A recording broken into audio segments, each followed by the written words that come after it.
요한계시록 3장 10절에서 13절의 말씀 우리 한 목소리로 읽겠습니다. 내가 나의 인내의 말씀을 지켰은즉 내가 또한 너를 지켜 시험의 때를 면하게 하리니 이는 장차 온 세상에 임하여 땅에 거하는 자들을 시험할 때라. 내가 속히 오리니 내가 가진 것을 굳게 잡아 아무도 내 면류관을 빼앗지 못하게 하라. 이기는 자는 내 하나님 성전의 기둥이 되게 하리니 그가 결코 다시 나가지 아니하리라. 내가 하나님의 이름과 하나님의 성 곧 하늘에서 내 하나님께로부터 내려오는 새 예루살렘의 이름과 나의 새 이름을 그의 위에 기록하리라. 귀 있는 자는 성령이 교회들에게 하시는 말씀을 들을지어다. 아멘.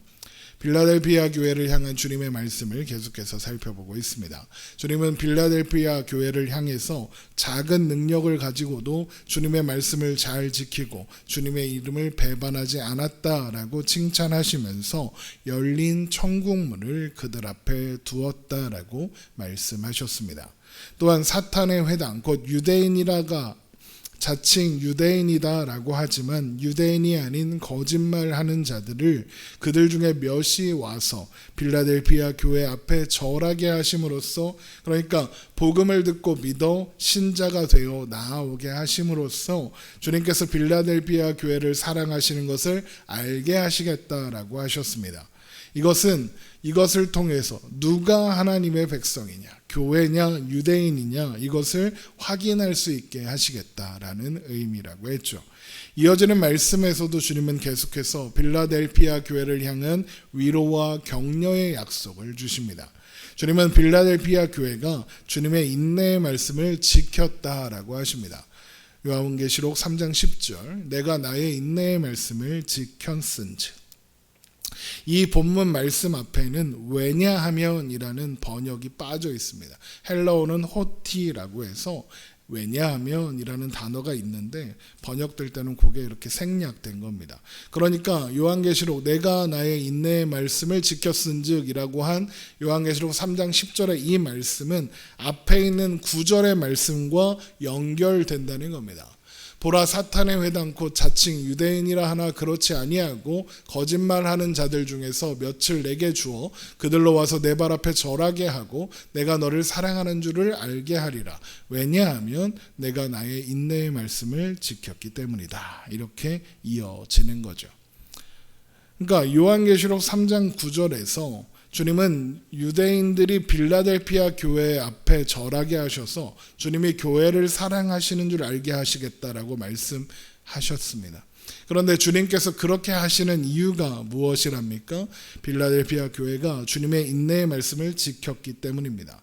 또 이 사람들 자칭 유대인이라 하지만 그렇지 아니했던 이 거짓말하던 자들 중에 몇이 교회 앞으로 오게 되는 이유가 무엇입니까? 빌라델피아 교회가 주님의 인내의 말씀을 지켰기 때문이라는 겁니다. 그 말씀을 보고 그가 가진 소망에 대한 궁금증으로 시작된 그 궁금증이 그들을 진리로 하나님의 말씀 앞으로 인도했다. 그런데 하나님께서 그런 일을 행하신 이유가 무엇이냐? 그 인내의 말씀을 지키는 빌라델피아 교회를 위로하고 격려하기 위해서라는 겁니다. 그런데 주님의 말씀을 인내의 말씀이다라고 예수님께서 말씀하시는 것은 예수님의 말씀과 예수님의 사역이 인내를 기초로 하고 있기 때문입니다. 주님이 십자가를 참으셨습니다. 십자가의 모든 고통을 참으시고 영광의 자리에 오르셨죠. 주님께서 친히 인내의 모범을 보여주셨습니다. 그렇기 때문에 주님의 말씀은 우리를 그 길로 주님의 인내로 초청하는 겁니다. 그래서 주님의 인내의 말씀을 지킨다. 이것은 예수님의 인내를 바라보며 예수님의 인내에 동참하고 예수님의 인내를 따라간다 라는 것을 의미하는 겁니다. 그래서 골로새서 1장 24절에 나는 이제 너희를 위하여 받는 괴로움을 기뻐하고 그리스도의 남은 고난을 그의 몸된 교회를 위하여 내 육체에 채우노라 라는 바울의 고백이 나오는 겁니다. 예수님의 무슨 고난이 남아있다 이런 얘기가 아니라 예수님의 고난을 예수님이 참으신 인내를 동참한다, 함께한다 라는 의미이죠. 신자는 예수님의 인내에 동참함으로써 하나님의 뜻에 동참하는 거고, 또한 믿는 자들에게 약속된 하나님 나라에 동참하게 되는 겁니다. 그래서 히브리서 10장 36절에 너희에게 인내가 필요함은 너희가 하나님의 뜻을 행한 후에 약속하신 것, 그러니까 하나님 나라를 받기 위함이라 라는 겁니다. 주님께서 바로 그 일의 모범을 보여주셨고 그 인내의 결말이 무엇인지 또한 보여주셨습니다. 히브리서에 있는 말씀처럼 약속하신 것을 받는 겁니다. 약속하신 것이 무엇입니까? 주님께서 십자가를 참으시고 부끄러움을 참으신 그 결과가 무엇이었습니까? 하나님 나라의 영광이었습니다. 그래서 빌립보서 2장 5절에 너희 안에 이 마음을 품으라 곧 그리스도 예수의 마음이니 그는 근본 하나님의 본체시나 하나님과 동등됨을 취할 것으로 여기지 아니하시고 오히려 자기를 비어 종의 형체를 가지사 사람들과 같이 되셨고 사람의 모양으로 나타나사 자기를 낮추시고 죽기까지 복종하셨으니 곧 십자가에 죽으심이라. 이러므로 하나님이 그를 지극히 높여 모든 이름 위에 뛰어난 이름을 주사 또 뛰어난 이름을 주사 하늘에 있는 자들과 땅에 있는 자들과 땅 아래에 있는 자들로 모든 무릎을 예수의 이름에 꿇게 하시고 모든 입으로 예수 그리스도를 주라 시인하여 하나님 아버지께 영광을 돌리게 하셨느니라. 하나님이 그를 지극히 높여 모든 이름 위에 뛰어난 이름을 주셨습니다. 만물의 주가 되셨고 영광 받으셨습니다. 주님께서 그렇게 영원한 기쁨을 얻으셨고 하나님 보좌에 앉으신 겁니다. 그리고 이제 우리를 그 자리로 초청하시는 겁니다. 그래서 히브리서 12장 2절에 믿음의 주요 또 온전하게 하시는 이인 예수를 바라보자. 그는 그 앞에 있는 기쁨을 위하여 십자가를 참으사 부끄러움을 개의치 아니하시더니 하나님 보좌 우편에 앉으셨느니라. 우리는 바로 이런 주님, 믿음의 주요 온전하게 하시는 분이시며 우리를 위해 십자가를 참으시고 그리고 그렇게 허락된 기쁨을 주시려는 그 예수님을 바라보며 주님의 말씀에 순종하고 인내하며 오늘을 살아내는 존재인 겁니다. 그래서 그 인내는, 그 눈물은 결코 헛되지 않습니다. 헛될 수가 없는 겁니다. 예수님께서 보여주신 것처럼 인내의 결론은 영원한 하나님 나라의 영광이니까요. 그것이 우리에게 약속되어 있고 이 약속은 반드시 그렇게 될 약속이니까요. 그래서 결국에는 하나님께서 우리를 사랑하신다는 것을 확인하게 될 테니까요. 그래서 왜냐하면 네가 나의 인내의 말씀을 지켰기 때문이다 라고 말씀하시는 겁니다. 그런데 주님은 그렇게 주님의 인내의 말씀을 지켜내는 우리를 지키사 시험의 때를 면하게 하실 겁니다. 요한계시록 3장 10절입니다. 내가 나의 인내의 말씀을 지켰은즉 내가 또한 너를 지켜 시험의 때를 면하게 하리니 이는 장차 온 세상에 임하여 땅에 거하는 자들을 시험할 때라. 주님께서 인내의 말씀을 지키고 사는 우리의 오늘을 지키신다는 겁니다. 여기서 시험의 때를 면한다, 이건 면제한다, 안 받는다 이런 의미가 아니라 지킨다는 뜻입니다. 보호한다는 의미입니다. 시험을 당하나 시험의 결과에 해당하지 않는다. 시험의 결과를 면하게 된다는 의미입니다. 주님께서 보호하시니까요. 그러니까 시험의 때가 임하여도 신자들은 주님의 보호를 받아 안전하다 이런 의미인 겁니다. 그러면 시험의 때는 언제입니까? 이미 말씀드린 것처럼 우리가 살아가는 오늘입니다. 우리가 인내로 살아가고 있는 오늘이 주님께서 말씀하시는 시험입니다. 그리고 그때 받는 시험은 또 무엇일까? 먼저 시험의 때에 대해서 자세히 살펴보면 예수님은 장차 온 세상에 임하여 땅에 거하는 자들을 시험할 때다라고 하셨습니다. 여기에서 장차 온 세상에 임하여 땅에 거하는 자들을 시험할 때 이걸 한 단어로 종말의 때라고 합니다. 마지막 날입니다. 그러면 종말의 때는 언제냐? 요즘에 그 팔레스타인에서 일어난 전쟁 때문에 어떤 교회들에서 이제 종말의 때가 가까웠다 막 이렇게 이야기하는데 성경을 아주 모르는 무식한 자들의 해석입니다.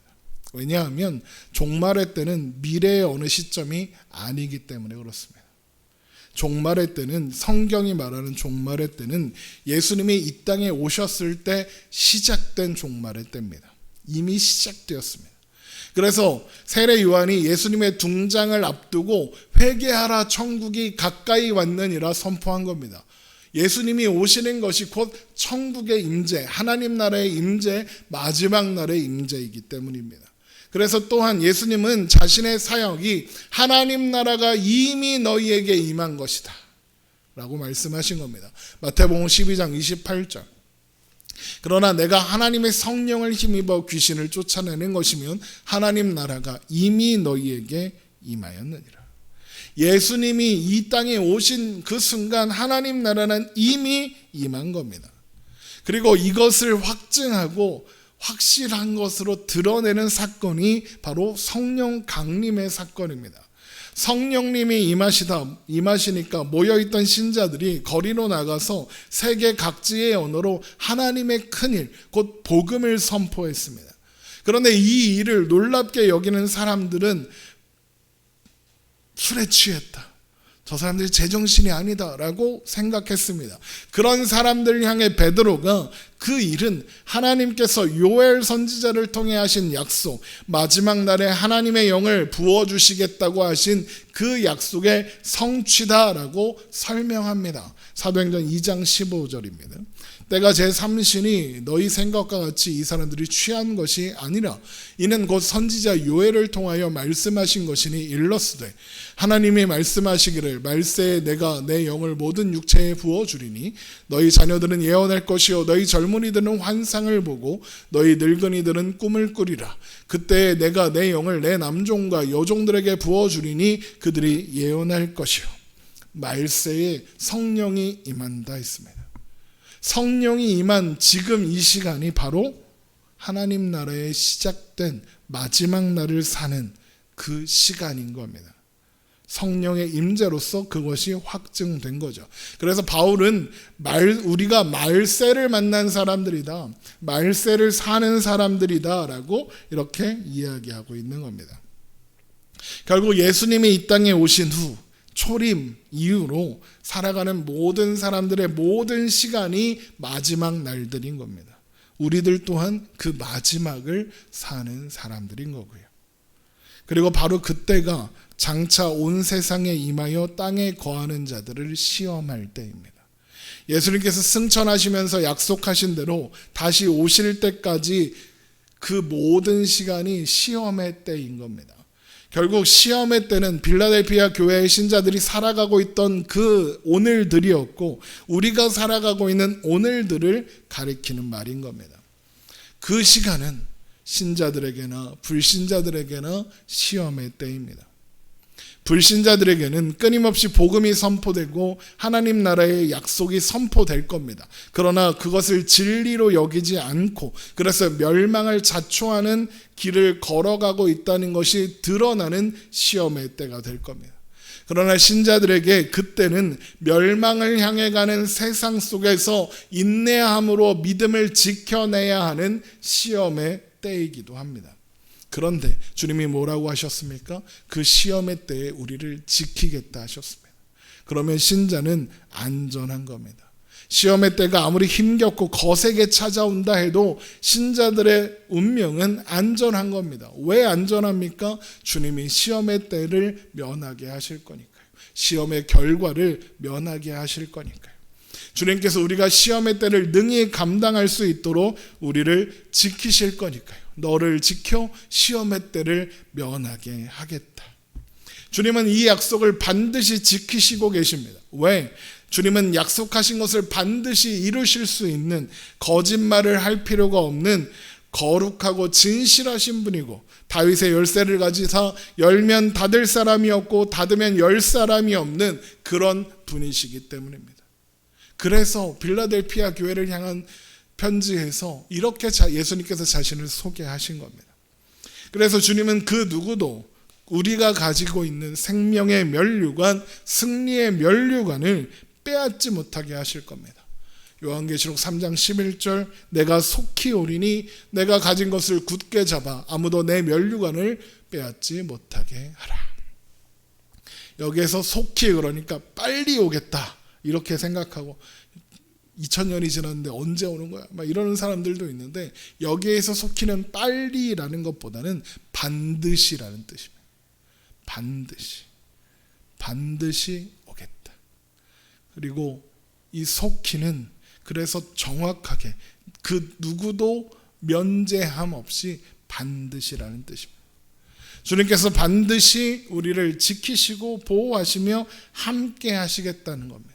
그리고 반드시 오셔서 우리가 가지고 있는 면류관을 빼앗지 못한다는 것을 확증하시겠다는 겁니다.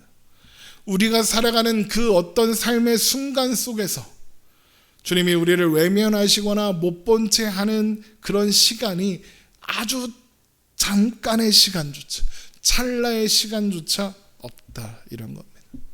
그러면 지금 이 순간도 주님이 우리와 함께 계시는 겁니다. 주님 보이지 않는데 어떻게 우리와 함께 하십니까? 성령으로 함께하고 계십니다. 예수님께서 그렇게 약속하셨거든요. 요한복음 14장 16절입니다. 내가 아버지께 구하겠으니 그가 또 다른 보혜사를 너희에게 주사 영원토록 너희와 함께 있게 하리니 그는 진리의 영이라 세상은 능히 그를 받지 못하나니 이는 그를 보지도 못하고 알지도 못함이라. 그러나 너희는 그를 아나니 그는 너희와 함께 거하시며 또 너희 속에 계시겠음이라. 내가 너희를 고아와 같이 버려두지 아니하고 너희에게 오리라. 조금 있으면 세상은 다시 나를 보지 못할 것이로되 너희는 나를 보리니 이는 내가 살아있고 너희도 살아있겠음이라. 그날에는 내가 아버지 안에 너희가 내 안에 내가 너희 안에 있는 것을 너희가 알리라.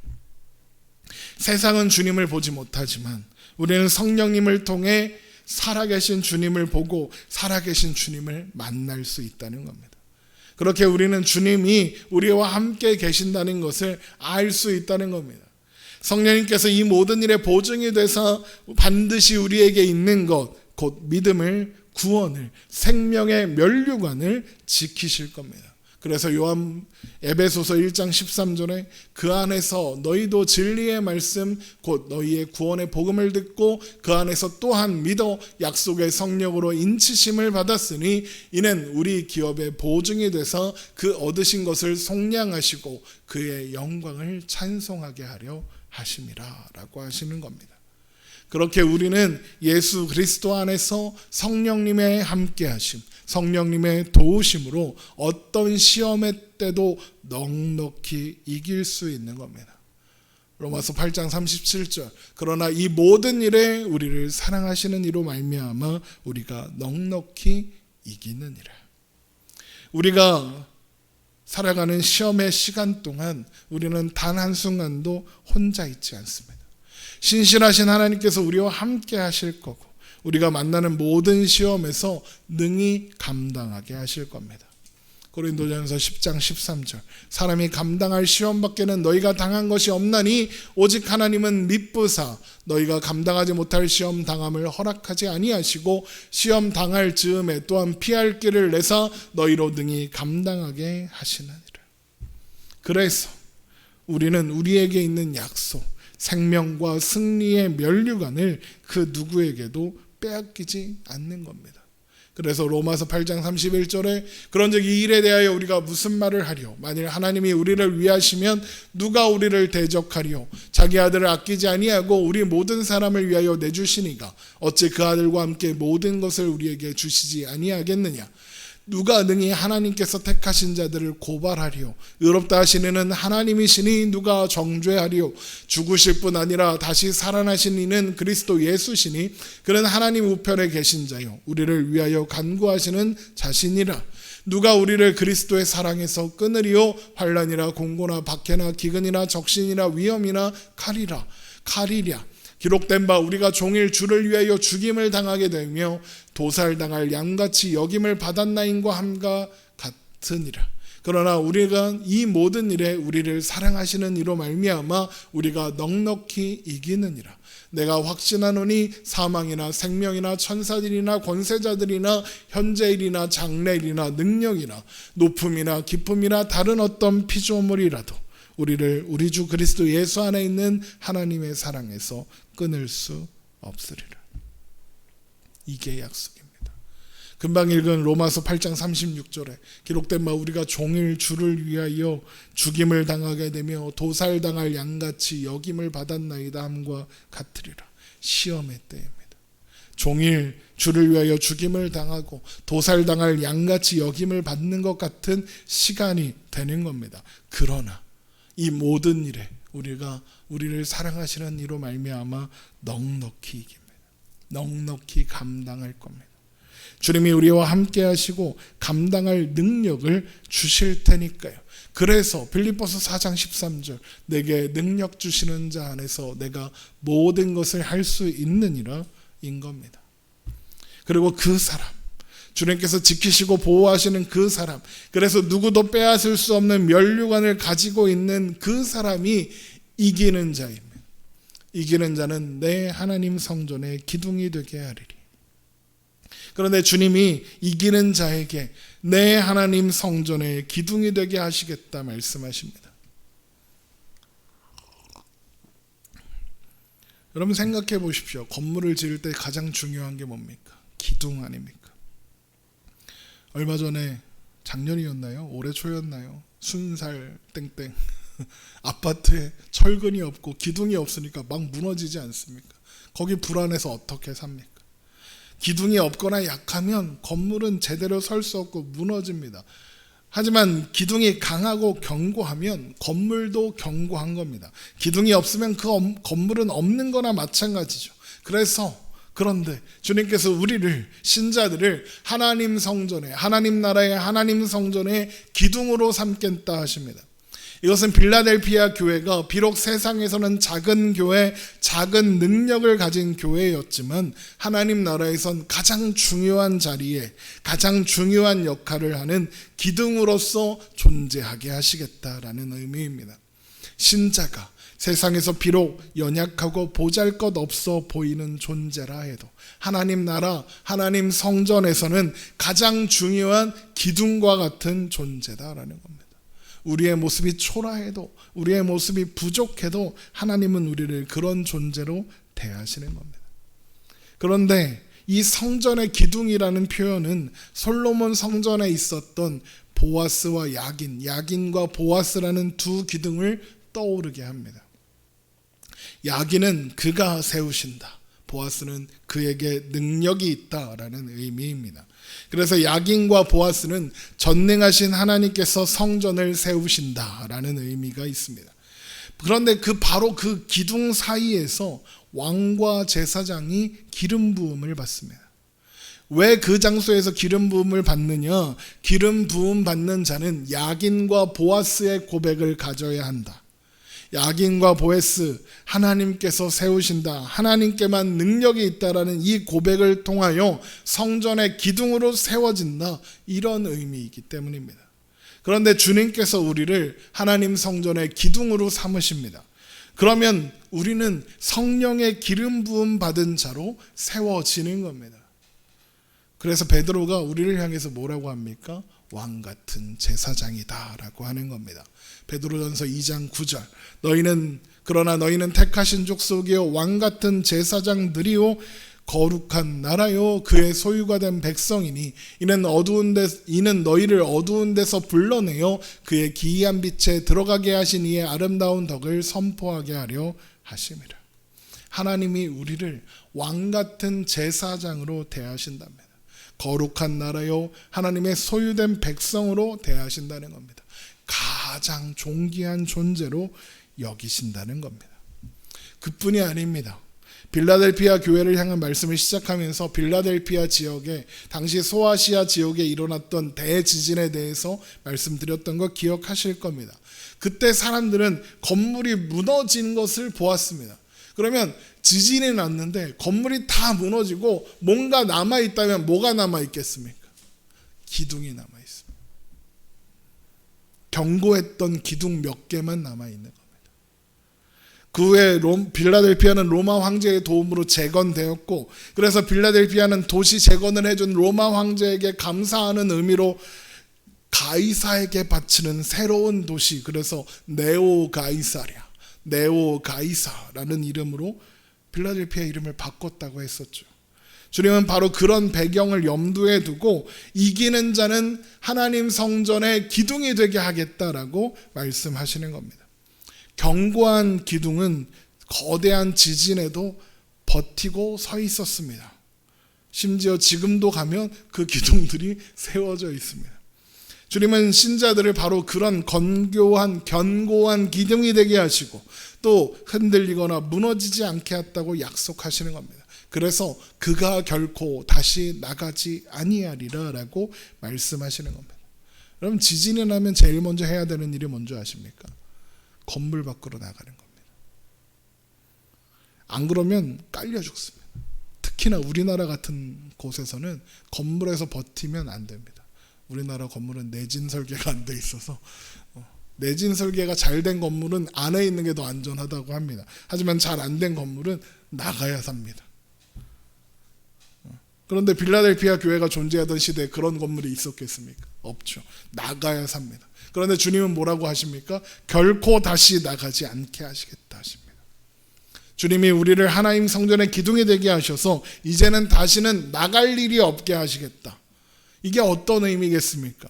주님이 우리를 기둥으로 세우신 하나님의 성전은 결코 절대 무너지는 일이 없다, 이런 거죠. 그래서 결코 다시 나가지 않아도 되는 겁니다. 우리의 신앙 여정은 때로 흔들리는 일이 있을지라도, 우리의 삶에 지진과 같은 일이 일어나는 일이 있더라도 무너지거나 망하는 일은 없다는 겁니다. 그래서 하나님의 백성들의 운명에 실패는 없다, 제가 맨날 말씀드리는 겁니다. 그런데 그런 우리에게 하나님의 성전에 기둥되게 하시는 이기는 자 위에 예수님께서 이름을 새기시겠답니다. 어떤 이름이냐? 하나님의 이름과 하나님의 성 곧 예루살렘의 새 예루살렘의 이름과 나의 새 이름을 기록하겠다 하십니다. 여기에 하나님의 이름, 새 예루살렘의 이름, 나의 새 이름은 예수님의 이름을 가리킵니다. 같은 이름입니다. 빌라델피아 사람들이 도시의 재건을 지원해준 로마 황제에게 고마워하며 도시 이름을 네오가이사랴라고 바꿨다고 했었죠. 하지만 빌라델피아는 네오가이사랴, 가이사를 위한 새로운 도시라는 새 이름을 가졌지만 결국에는 다시 쇠락했고 도로 빌라델피아가 되었습니다. 하지만 하나님의 성전에 기둥된 우리에게 새겨진 새 이름, 하나님의 이름, 하나님께로부터 내려오는 새 예루살렘의 이름, 예수님의 이름은 영원히 변하지 않고 그대로 있는 겁니다. 사람들이 자기 소유의 물건에 이름을 왜 씁니까? 내 거다, 이거 아닙니까? 내 거다. 건들지 마라, 가져가지 마라, 이런 겁니다. 그런데 하나님께서 하나님의 이름을 우리에게 새기시겠답니다. 하나님이 우리를 하나님의 소유로 삼으셨다. 얘 내 거니까 건들면 죽는다, 이런 겁니다. 모든 신자들이 하나님의 소유된 백성입니다. 우리는 하나님께서 사랑에 맞지 않으시며 영원까지 지키고 보호하실 하나님의 자녀들입니다. 우리에게는 하나님의 이름이, 예수 그리스도의 이름이 새겨져 있습니다. 성령의 인치심으로 말미암아 우리가 영원히 하나님의 자녀라는 것을 보증되는 겁니다. 지워지지 않는 이름입니다. 그렇게 작은 능력을 가지고도 믿음을 지키며 예수 그리스도의 인내에 동참하는 자, 예수 안에 살며 예수 그리스도의 이름이 새겨진 자, 그리스도인으로 살아가는 그 사람이 바로 이기는 자이고 성령이 교회들에게 하시는 말씀을 들을 수 있는 귀 있는 자인 겁니다. 오늘은 추수감사 주일로 예배를 드린다 하였습니다. 특별할 것도 없고 제단 장식도 좀 초라하고 그렇습니다. 하지만 이 추수감사 주일엔 아주 중요한 의미가 있습니다. 추수감사 주일은 구약의 절기 중 하나인 초막절의 그 기원을 두고 있습니다. 초막절은 수장절이라고도 하는데 추수한 곡식을 곡식의 창고에 모아 저장한다. 그래서 수장절입니다. 그래서 초막절은 하나님께서 지난 1년 동안 비를 내려주셔서 추수를 할 수 있게 하셨다. 그래서 감사하다, 기쁘다 이러면서 보내는 절기입니다. 그러면서 동시에 내년에도 동일하게 은혜로 비를 내려주셔서 동일하게 풍성히 거두게 하시기를 소망합니다 라는 의미가 있습니다. 그래서 초막절의 핵심은 하나님의 백성은 하나님의 은혜로 사는 거다입니다.